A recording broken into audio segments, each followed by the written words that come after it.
cybersecurity side. Physical security is doors, wireless access points, cameras, those type of fun things, vape sensors, all of those things. The cybersecurity side is more, you think about the network penetration testing. Is it clicking now? Okay, thank you. One more time? Yeah, there we go. All right, there we go. Cybersecurity side is the network penetration testing, those types of things that I have engineers that do. I also do the security education pieces. I love doing security education, things like this, talking to you folks. Security planning sessions. You need to have some security plans out there, building a security plan, site security plans. I work on those types of things. Tabletop exercises. I love testing your security procedures with tabletop exercises, building a scenario that just kind of walks through your security procedures so you can find your gaps and work on them. I love doing those things. My background is in K through 12 technology, with the last 17 years as the technology projects coordinator in a K through 12 institution. I've been at High Point now for a little over 8 years, mostly in the cybersecurity and other security areas, because it's a big area realistically. So what is security culture? Found this quote and it makes me ponder a little bit. So it's the ideas, customs, and social behavior of a particular people or society that allow them to be free of danger and threats. So danger and threats come from all different areas, not just cyber. There's physical danger, there's physical threats, there's online danger, online threats. And what does it take to build this security culture? It takes people, processes, and products. You can't separate the three of them. You need a firewall to keep all the people out. So you've got the products. And I bet every one of you in here would like to buy the product that magically fixes everything, right? But it's just not there. You need people, you have to rely on them, and they're oftentimes referred to as the weakest link. They're the most, they're the link that is the most volatile, I guess. You never know what they're going to do. They're going to have a bad day. They're going to be tired. They're going to click a link. They're going to make a mistake. It happens. So you need your people, you need to train your people, and you need processes. People want to do the right thing. So you need the processes to show the people what to do. So people, processes, products. You need all three of them to make yourself a safe security culture. Of the people, you need leadership endorsement. All kinds of stats on there, go ahead and read them. The thing that I want to talk to you about in leadership endorsement is I did a television program with our owner and CEO, Tom. I think you've seen Tom McDougall running around here. He admitted in that television show, it was an interview type question and interview format, and he said, when we first started adopting security measures at High Point Networks, he said, I felt I was safe. I knew what I was doing. I didn't need these security measures. I didn't need to do my know before trainings. I didn't need to worry about clicking on phishing emails because I knew what I was doing. I was safe. And he said, I soon realized that the rest of the company picked up on that attitude and had the same attitude. And so he said, as soon as I changed my attitude and learned that security was important for me and that I had to model what I wanted my employees and my users to do, that's when security really started to pick up at High Point Networks, which was a very cool statement. So safe security culture, security belongs to everyone. We just talked about it. It starts with the leadership, starts at the top, but every single person in your organization needs to feel that they are part of your security, part of your physical security, part of your cyber security. Physical security, I can tell you, I worked in the High Point office in West Fargo, our home office. It's up on the second floor of a building, and I was only there for a few months, and some guy walked in, and he's got an extension ladder over his shoulder, and he's walking through our service department. And so I said to my, the guy next door to me, I said, who is that? I don't know. Went to the front desk lady. Who's the guy carrying the ladder? I don't know. A couple other people, you know who that guy? No. Nobody knew who this guy is carrying an 8-foot extension ladder on his shoulder walking through our service department. So I asked him, hi, can we help you? Well, yeah, I'm here to service the air conditioning unit. It's on the ceiling, so he needed the ladder to get up through the hole in the roof to get to the ceiling. He was perfectly fine there, but physical security counts too here in this particular case. Everybody has to be involved. Focus on awareness and beyond. Awareness of what's going on in the world, awareness of the cybersecurity around you, awareness of the people in your building. Reward and recognize the good. Give them the carrot, not the stick. People are going to respond to that. If you see a phishing email or somebody talks to you about a phishing email, thank them for doing so. That's a good thing. We do some fun things around October Cybersecurity Awareness Month at High Point Networks, giving away some gift cards, some fun games, those types of things. Reward the good, make it fun, make it engaging. Ask your people what they would like to see. They may have some really awesome ideas for you. And empower your employees. This was a big one in K through 12 education, especially with teachers. They would walk the hallways and other people would be walking around them that they didn't know. They just assumed they were a parent going to pick up a child in another person's room. But we empowered them. It took a couple of years to get that into the culture, empowered them to say, hi, can I help you? What are you doing here? It's part of the safety, it's part of the culture, it's part of knowing what's going on around you. So empowering your employees is huge.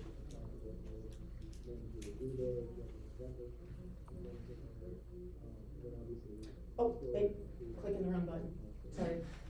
Before you can care, first you have to know. They have to know the policies, they have to know the dangers, they have to know what's around them that they need to care about. So first they have to know. I have a 4-year-old granddaughter. And I will tell you that The Little Mermaid is one of my favorite movies from when my daughter watched it in the little cartoon character era. And now it's come out with these people under the water and how they do all that technology is absolutely amazing to me. But my daughter took my 4-year-old granddaughter to see The Little Mermaid. Well, it came out on Amazon Prime. My granddaughter happened to be with me, and I said, hey, let's watch The Little Mermaid. And she said, well, I'll watch it up to the Ursula scary part. I said, well, what do you mean? Well, Ursula's big, and she's loud, and she's scary, and I didn't like it.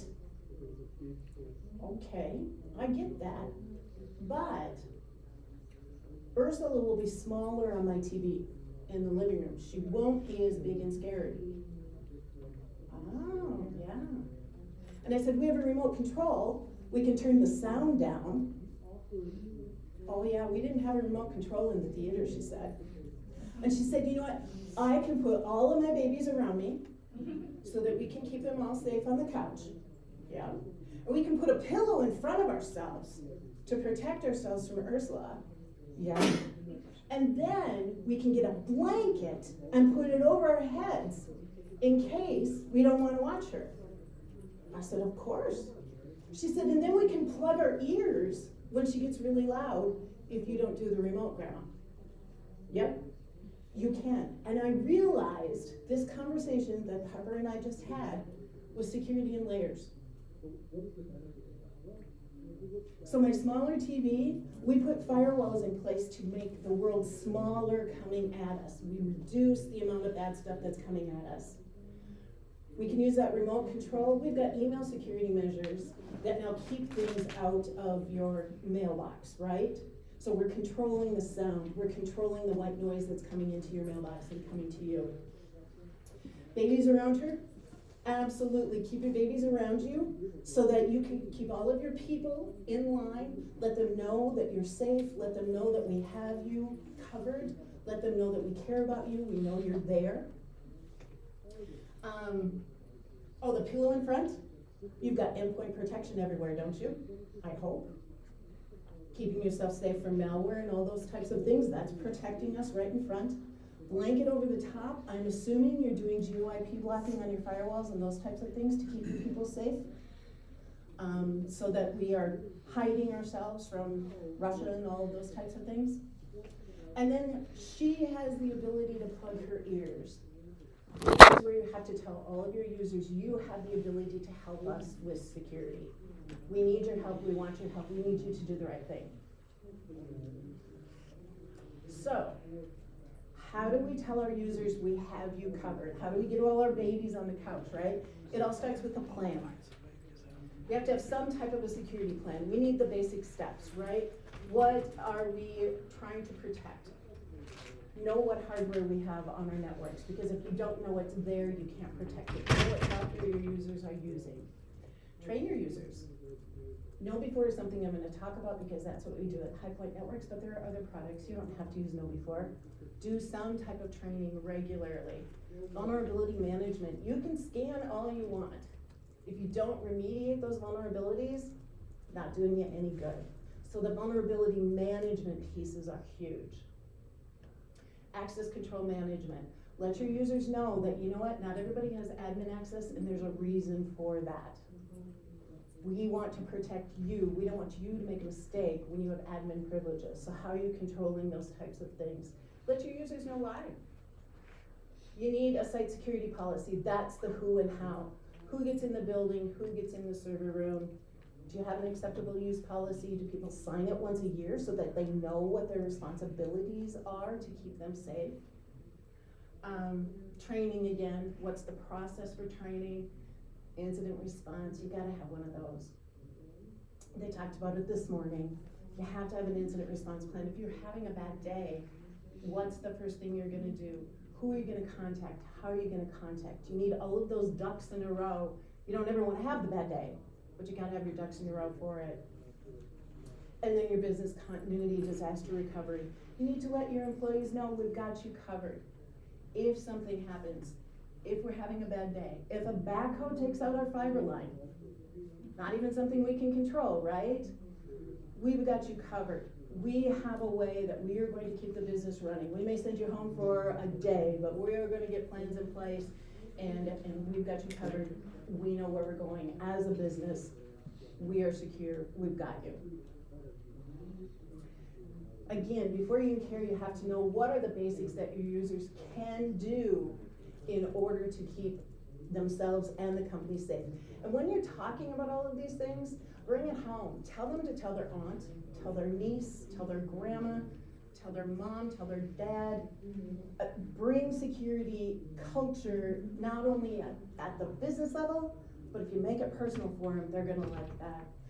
First thing we take a look at is passwords, right? Length equals strength. We know that we want them long. Look at the top worst passwords, the top 10 passwords here going on. Look at 1, 2, 3, 4, 5, 6, 7, 8, 9 in 2021 was number 2. Oh, it slipped to number 3, and we're back up to number 2 in 2023. We can't help ourselves, folks. And look at how long it took them. Whoops, time to crack. This seemed bigger when I was making it. They made me use this font, I'm honest. How long time to crack? 1 second, all the way up to 10 seconds. Length equals strength here. And please don't use fall 2023 exclamation point. It's the first thing they try, honest to God. Don't use your birth year. Don't use the Mustangs. Don't use any sports teams. Don't use your local high school mascots. Don't use your company name in your password.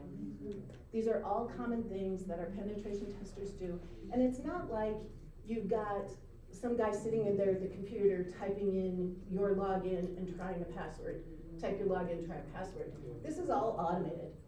They just feed a word list in, click go, and it just automatically attempts to log into anything that it associates you with. Or doesn't, they don't care. They can go to LinkedIn, grab your email address, and just start running these passwords through a list. So please don't. So what do you do? Passwords as unique as you. 4 words strung together. You can go ahead and put the complexity in there if you need it, the capital letter, the exclamation points, all of those types of things. But you can look around this room and make a better password than a lot of different things. Green curtain, black projector. Easy things to type, easy things to remember. Length equals strength. Get yourself at least 16 characters for them. And think about passphrases, not passwords. So again, you're putting the words together, not having to remember capital R, small t, capital U. And I need to change it how often?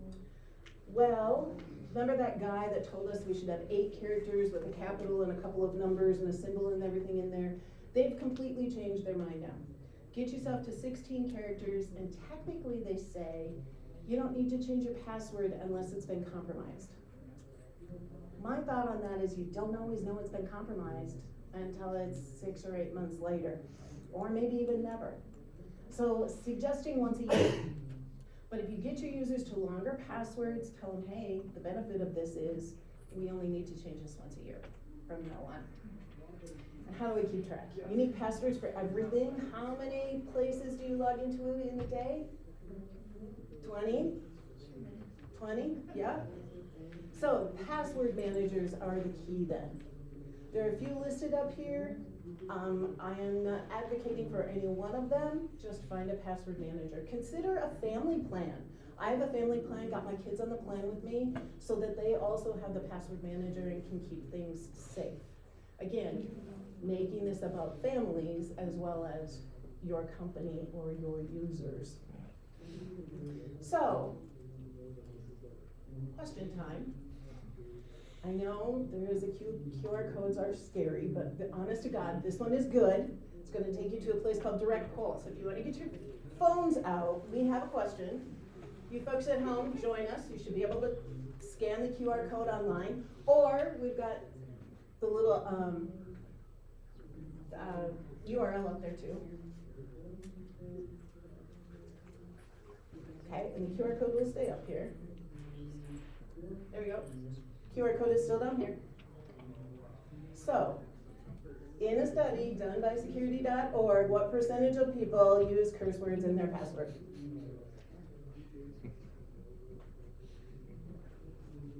"23 is winning out here. Think about it, is this you?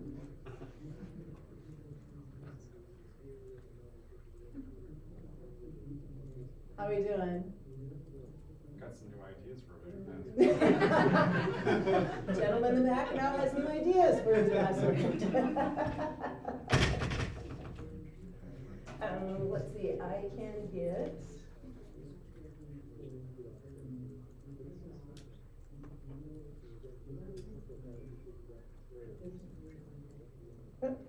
Where did this go now? Sorry, I had to move my presentation to another laptop, folks, and so I have things a little set up, somewhat set up.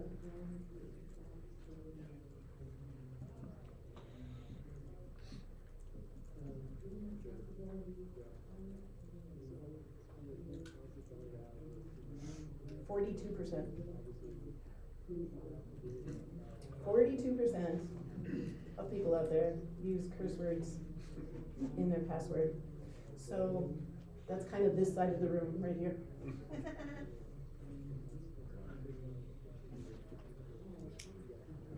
How do you know if your password has been compromised? There's this wonderful site called Have I Been Pwned? Definitely check out all of your email addresses there. And if you've been pwned, it will tell you which breaches you were pwned in. Pwned as in owned, as in it was compromised. Okay? And you'll see some things like, this happens to be one of mine, B2B USA Business. I have done nothing with B2B USA Business. Believe me, I have no idea what they are.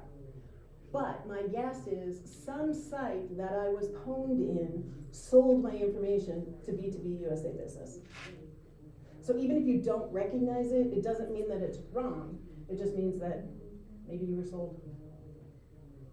So check those things out. Next up, we've got passwords kind of taken care of here. What's your next best, easiest thing to talk to your users about? Multi-factor authentication, gotta have it, right? What is it? Just quickly, it is something you know, password. It is something you have, which would be your phone. You could think about your bank card, your credit card, whatever. And then some form of biometric also could be included in there, your thumbprint, your eye, whatever.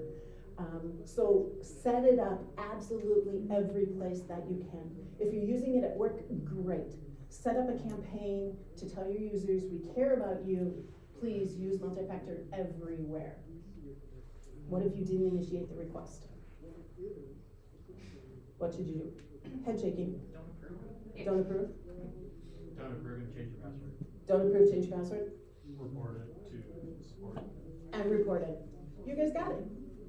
Perfect. Don't accept, change password, tell your IT people if it's work related. Set it up everywhere, honest to God. Facebook, bank accounts, wherever you can use it. User education, before you can care, first you have to know, right? So we talk to the users, hey, passwords folks, help us help you. Multi-factor, help us help you. We're also going to do some user education. Hit hard on that phishing stuff. You know, everybody has a bad day. Everybody gets tired for a second and they click that link. Use your education. You want to tell them about the phishing campaigns, educate them. Don't make it a gotcha though. You want it to be a good thing. You want it to be a good thing. You're trying to educate them and show them what this looks like in case they get the real thing. Don't hit them over the head with a stick if they accidentally fail a no before phishing email, right? Positive and fun, reward the good in some way, shape, or form. At High Point during October, we run a sudden death phishing campaign. So we fish our users once a week, and the fishes get increasingly harder as it goes on. And if you make it all the way to the end, you're without losing, basically, clicking on the link, you are entered into a drawing for one of 5 $40 Amazon gift cards. So not a lot of money out of the corporation's pocketbook, but boy, do we get a lot of interest and talk at High Point about, are you still in the campaign? Oh, I lost, I'm out. So use Cybersecurity Month. Again, we're educating them on what it is. I have Know Before in here only because that's the product that I know and we've used. There are other products out there, some of them are free. Just find something to be educating your users. Fish alert, fish report, somehow make it easy for your users to report a phishing email to you folks or to someone, I don't care who it is. Or, I mean, do they run down the hall and grab you? We have a little fish alert button, and again, this is Know Before, but there are others that do that. A little fish alert button that sits in Outlook, our users just hit the fish alert button, it comes actually to me, and sometimes I respond back and I say, hey, this is really fishy. Thanks for letting us know, thanks for keeping us safe. Just those little things sometimes spawn another conversation, but it just lets them know that they are valued and that they're not reporting it into dead air, but somebody really cares. And then there's this click rate, right? The oops, you clicked on a simulated phishing test. Does the click rate really matter? If I click on a link in a phishing email that's going to a bad site, I'm gonna guess, even if they have malware at the other end, you have those products in place to stop the malware, right? We've gotten that far, getting lots of nods here. You've got the products in place to stop the malware. The bigger thing is, did they enter their credentials? So click rate, maybe not the best measurement anymore, used to be, but we've gotten better. So the biggest thing is don't enter your credentials, which of course, you wanna take a look at hovering over links, making sure you're going to the right place. And if they enter their credentials, will they come and talk to you? Do they have a way to report it to IT? Do they have a way to get it to someone else up the line? And do they feel comfortable doing that? Make them feel comfortable doing that. Thank them for doing that. Because it's a good thing. There are so many ways out there that we can catch our users, right? Deceptive phishing, like we just went through. You know, hey, this is Verizon, pay your bill. Spear phishing, where the email messages are personalized to a target.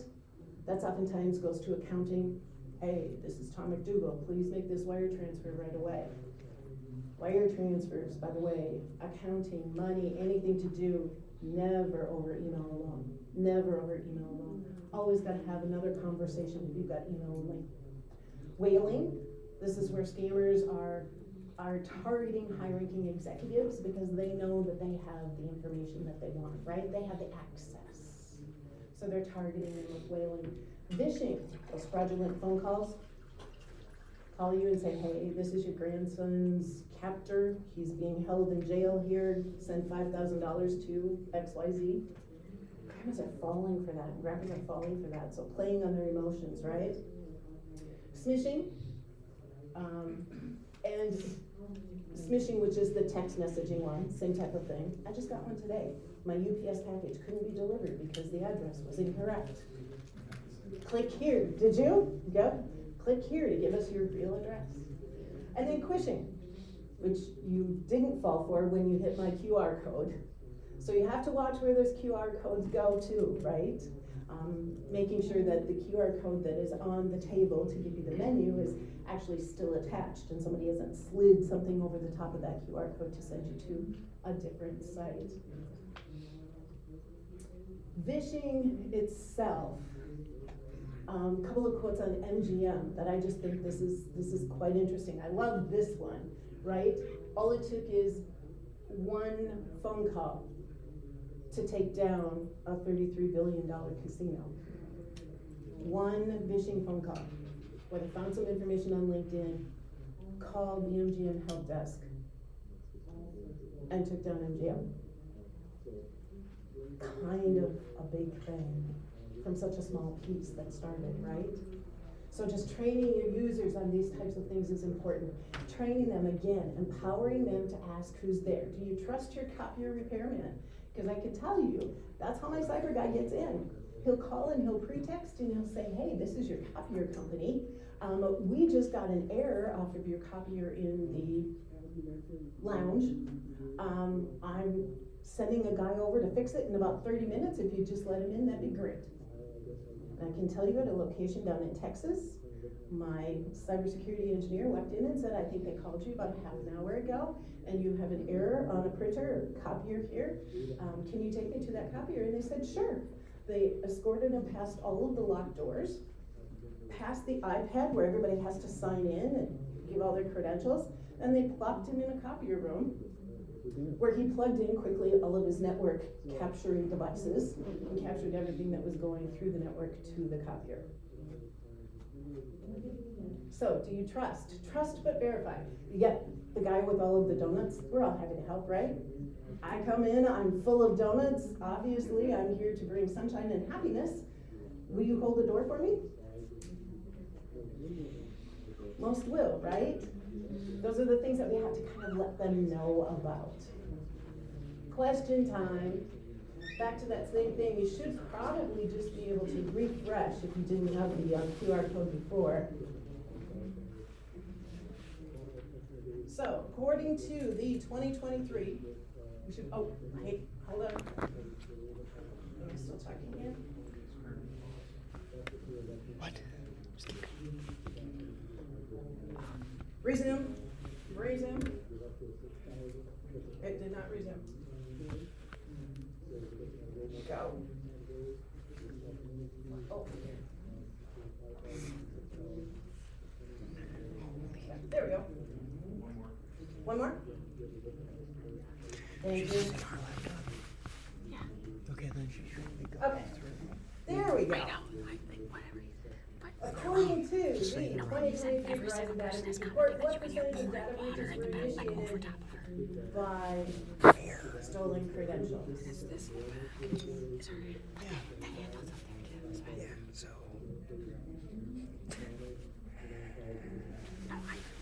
Tell them that if they want them to be louder, use the handheld. If not, if you want your hands free, then you're just gonna have to talk louder.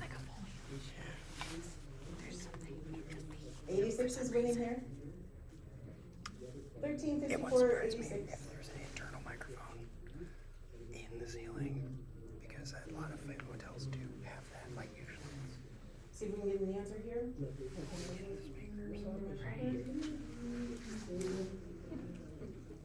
That would be a house question.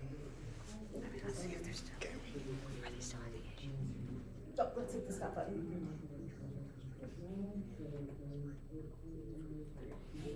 Oops. I'm sorry, it was 86. Sorry about that. They're quiet. It was 86. That got a little anticlimactic, didn't it?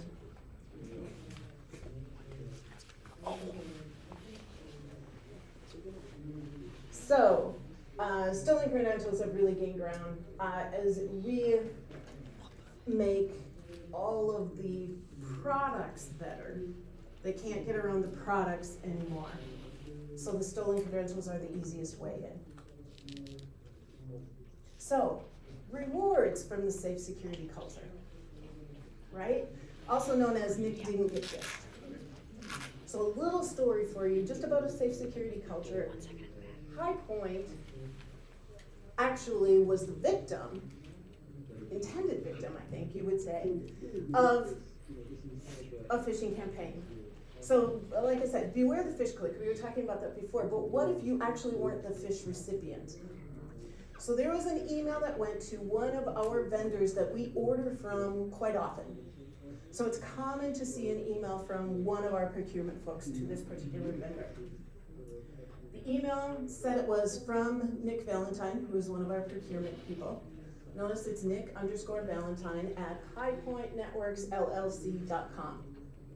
What they would usually see is an email from Nick.Valentine at highpointnetworks.com. Okay, so we've got somebody else out there impersonating one of us. Their email system did the best it could. They put that yellow flag on there that says this email comes from outside of the company. You guys do that too, warning your users, right? Do you change the color of that every once in a while? Because I can tell you, if you see that yellow blob consistently every day of your life, you don't think about it anymore. We change the color of ours quarterly. At least it puts security at top of mind for those people for about a week at the beginning of every quarter when they notice it's a new color. So anyway, and it also said some people who receive this message don't often get emails from Nick_Valentine at highpointnetworksllc.com. It did its best. It honestly did its best to tell this person this might not be the thing. Said, hey, I need a price quote for a bunch of Lenovo ThinkPads, please. And the signature was Nick Valentine, procurement specialist. Nick's actual signature that this person should see quite often, of course, was something like this. But it's got all the right details. So he says, hey, I need to order these things. Please order them. Here's a PO from High Point Networks, from us. It's got our logo on there. Here's the PO for you. And they came back and said, okay, got the order processed, we're good. So we've now got 30 Lenovo laptops theoretically ordered by High Point Networks. 6 days later, all of these 30 laptops are here, and they send their system sends an automated message to the person that handles all of our procurement, the head of procurement, Megan Schmidt, and said, okay, these 60 emails are being shipped out today.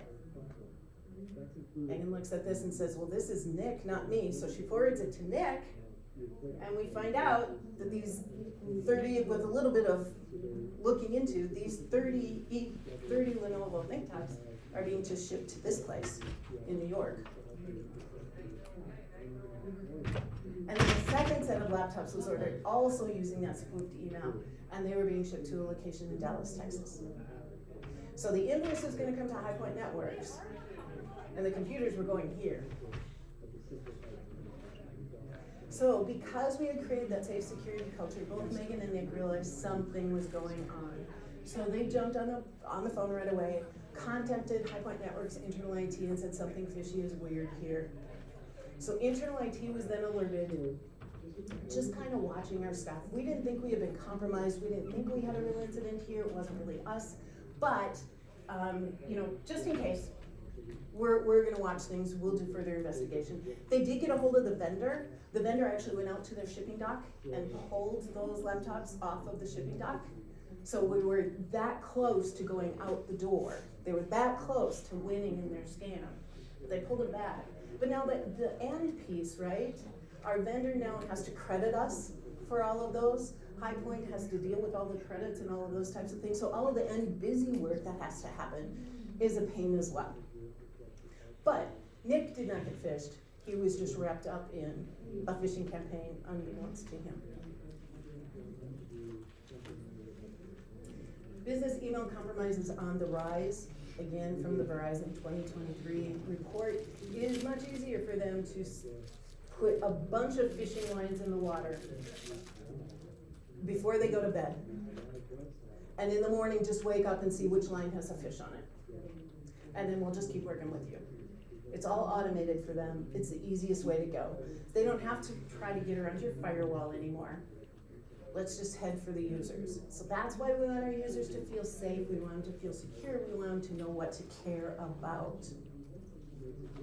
Business email compromise starts with just a fish. Like I said, throw a bunch of lines in the water. Usually that fish, of course, is something urgent. I need them this week. Need them tomorrow.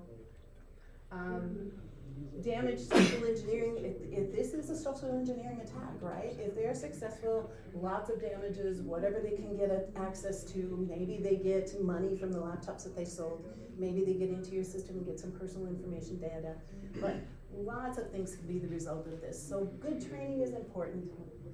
Lots of companies, especially in this area of the country, feel I'm too small to be a target. Not the case at all. They're just scanning the internet continually, and if they find a little hole to get in, they'll get in. They don't care who you are. They don't care how big you are. And if you're small, maybe you have good access to another company. Maybe you've got a third-party supplier that is somehow, their API is tied in with your server somewhere. So maybe they can go through you to get to someone else.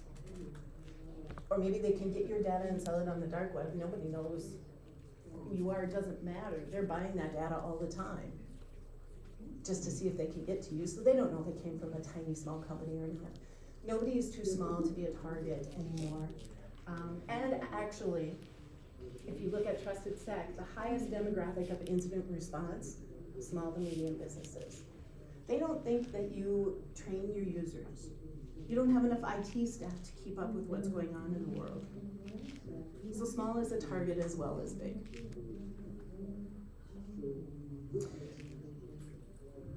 Oh, press the wrong button again. So what happens when? Talked about that incident response plan earlier today, talked about having a bad day. You've got to have that incident response plan already set up, right?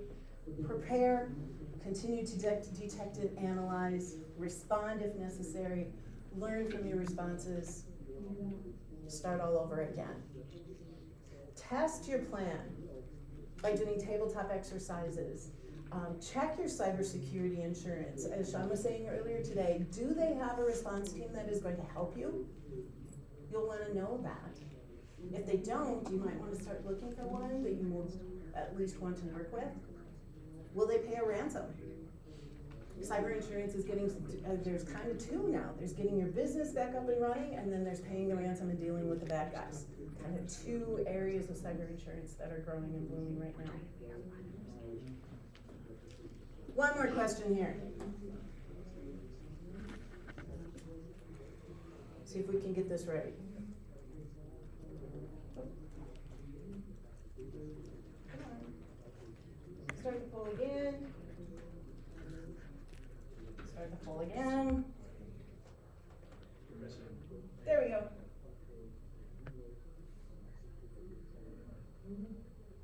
And this one. We'll just go through the whole thing. All right, there we are. So according to the FBI's 2020 Internet Crime Report, the second most damaging crime type in Montana was business email compromise, monetary loss. What was the average loss per victim? 13,000, 20,000, or 167,000?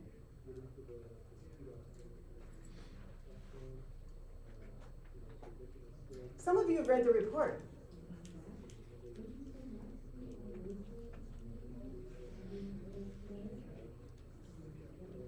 It is, in fact, per victim loss, $20,371. There we go. So what was the first most common? Hang on. on. I knew you would want to know that.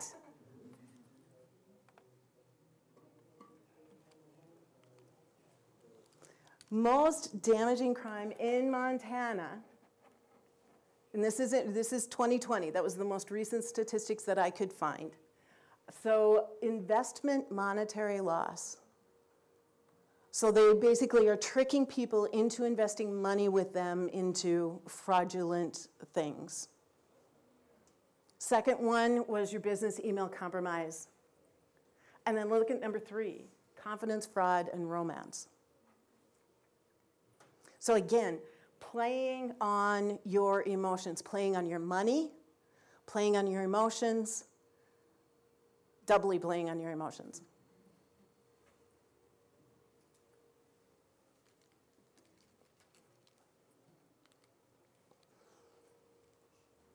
Who pays out the most? Younger people are actually paying more often.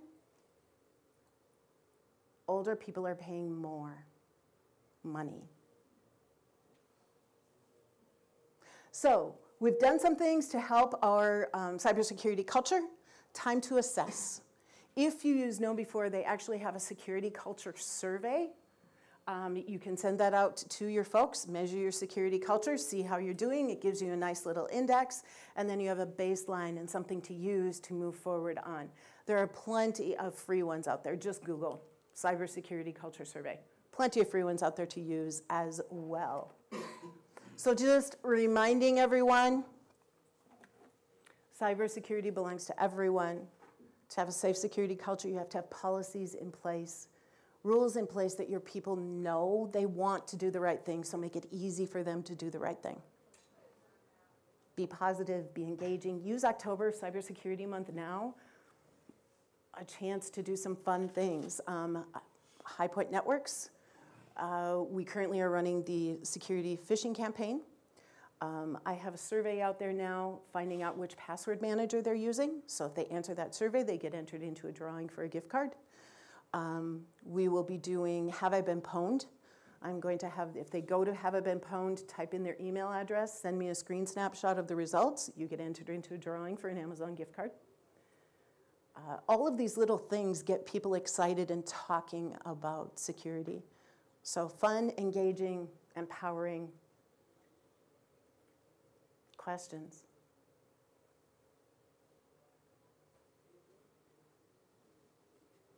Thoughts? Snide remarks. All right. Thank you, everybody. Have a great day and stay safe.